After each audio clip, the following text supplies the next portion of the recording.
Hey guys, it's Darkable here, and I just want to welcome you all back to the channel. I'm sorry for being away for the past month, but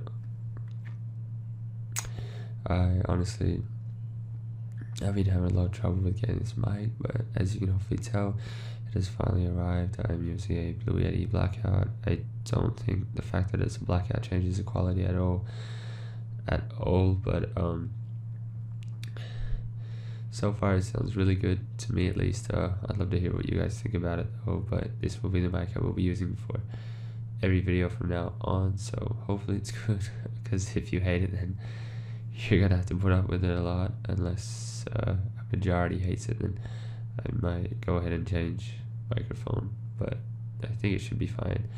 It sounds better than my old one at least, and that seemed to be fine for that one video, with tweaking a little bit here and there in Audacity and other programs to make a normal computer gaming mic sound decent, but I'll do those same tweaks with this mic and hopefully it can sound really professional in the end outcome. But today we got a story from obviously the No Sleep subreddit. That's where I get most of my stories from, and this one is called "Have You Heard of Astral Projection?" ? It's got the part 1 next to it. I don't think the user has written the part 2 yet, but if he does, I've got notifications on for it, so I'll be able to upload that part 2 for you guys as well, and hopefully just make it one big video at the end with the 2 narrations combined.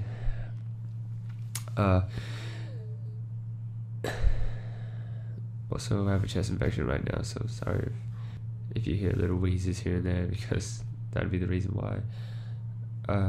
Without further ado, this is written by user Riley J. Frost. At the time of recording, this is 14 hours ago, so it is a new story, a new life experience. If it is true, it seems to be quite true, but then again, everything on No Sleep is believed to be true until proven wrong, so we're going to give it the benefit of the doubt. But it does seem like a very interesting story, as I read through briefly with my brain, obviously, before I narrate it, to make sure I think it's interesting enough for you guys to sit down and listen to for 20 to 30 minutes, so how long this narration is going to be. So without further ado, let's get into it. Lastly, before I go, this has been Darkable, and I want to thank you all for watching. Have you ever heard of astral projection? I hadn't until last weekend. I'd gone to see a quote-unquote fortune teller as something akin to a joke or something like that. I waited the spice of a date with my girlfriend, who seemed bored with our usual dinner and a movie that we'd usually do every Saturday night.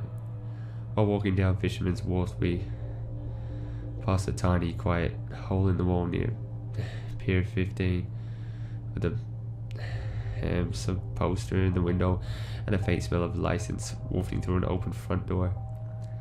And after a sequel of delight and approximately 36 attempts at begging from the significant other, I finally agreed to go inside. The shop was a dingy, run-down place.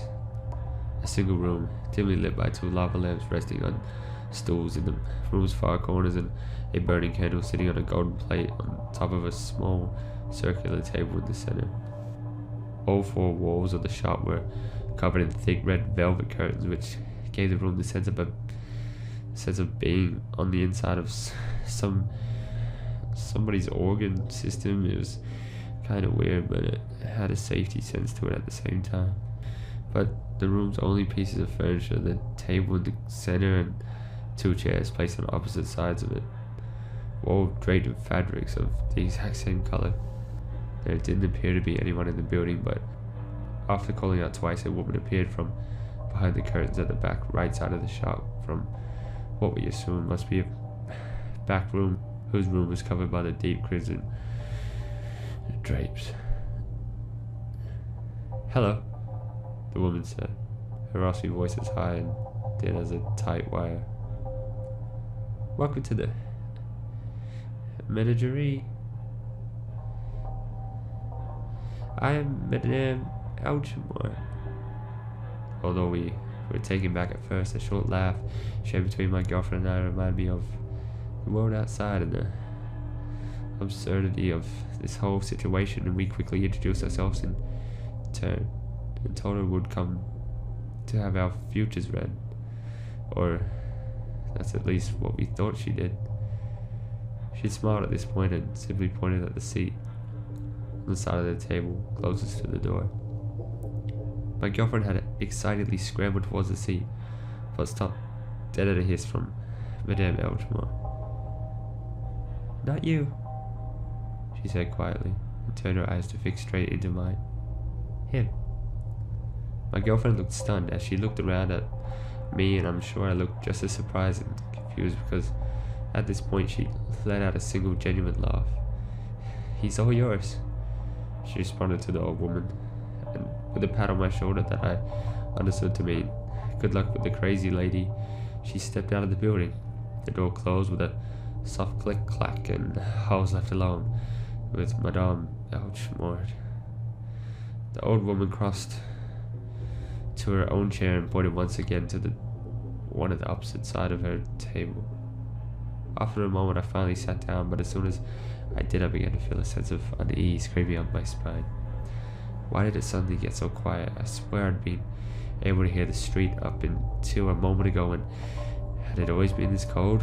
We were in the heart of San Francisco during summertime. It was an easy 80 degrees outside, and the room felt as cold as the inside of a industrial freezer.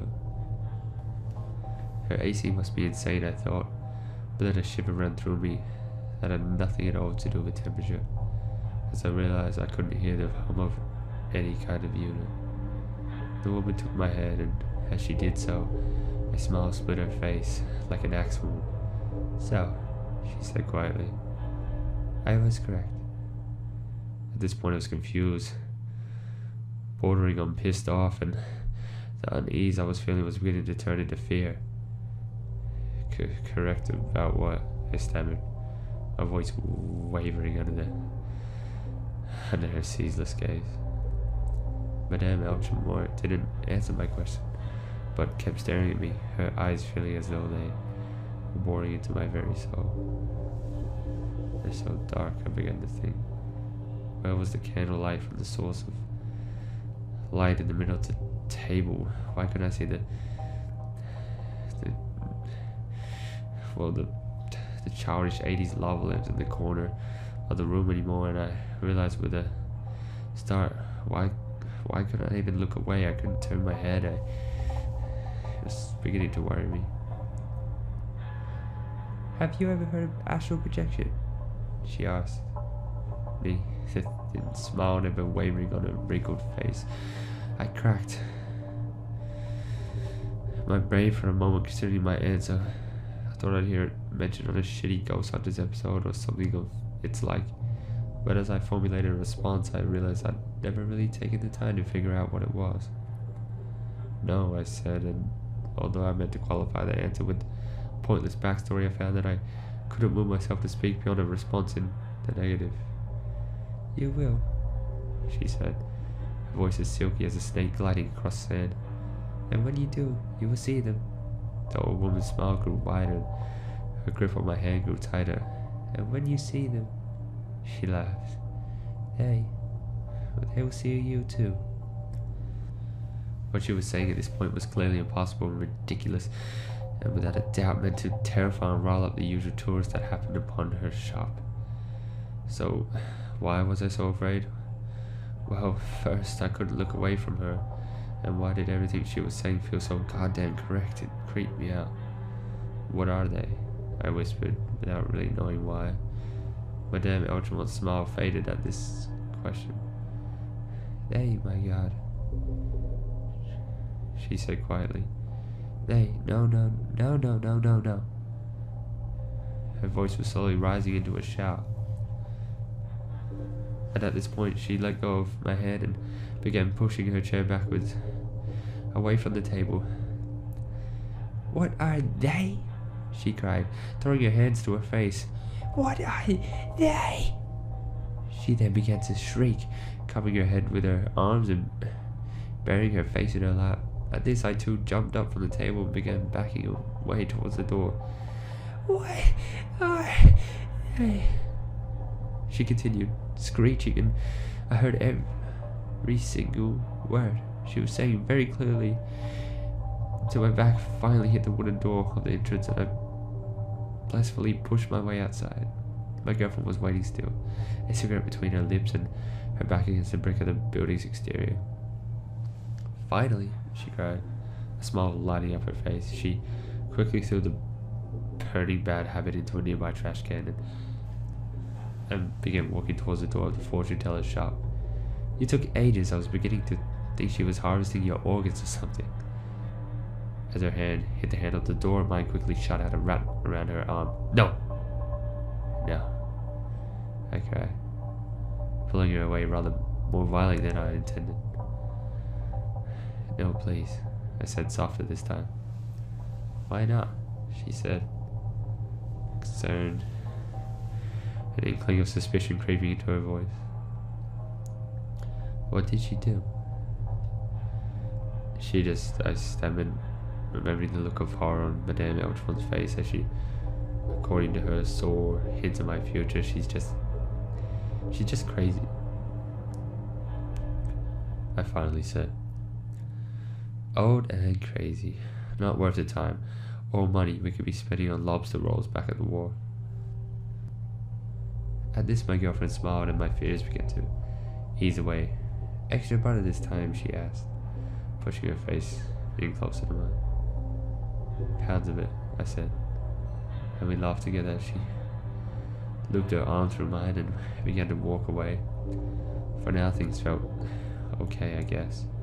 But even as we walked together, and in one of the most beautiful cities on earth, with the sun shining over us, I couldn't shake the feeling of that cold, dark, red-lined room I'd just been inside of, and of the warning the old fortune teller had given me. And soon I'd discover why, because soon I'd find out what astral projection was, what they were, where they came from, and, well, nothing would ever be okay.